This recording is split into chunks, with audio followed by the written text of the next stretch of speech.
Developments in Afghanistan or in the Middle East have again highlighted the necessity for OSCE's enhanced engagement with our Asian and Mediterranean partners for cooperation. All of these challenges require a strong organization. In the Western Balkans, in our region as a whole, and many of our individual countries, we know firsthand what a positive impact a strong OSCE can have. We know too that a strong OSCE is once again needed today, because despite the progress of past decades, the old threats that have plagued the history of our region are once again rearing their heads. And again, behind these attempts to foment trouble in the Western Balkans, we can distinguish the same hand that is trying to weaken the OSCE. The events in Kosovo are but the latest flashpoint in this attempt to draw attention away from the war in Ukraine by stirring up conflict in the Western Balkans.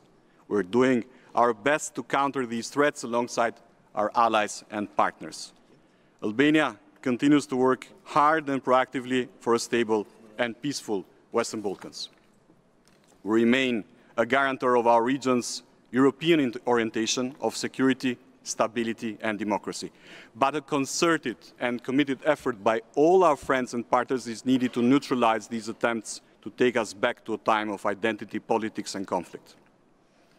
Kosovo and Serbia must resolve all differences through dialogue, of course. There is no alternative to dialogue.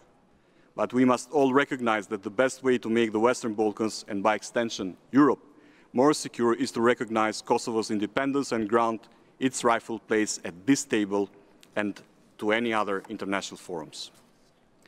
Mr. Chair, the OSCE has a unique role to play in promoting peace and security in these times of global turbulence. With the outcomes of this Ministerial Council, we have taken a small step forward, but we still have a very long way to go.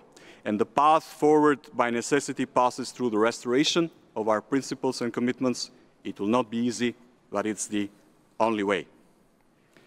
Albania commends the readiness of any participating state to step up as chair. It is a huge responsibility, it's true. But a far greater and heavier responsibility for us all would have been to have no chair for next year.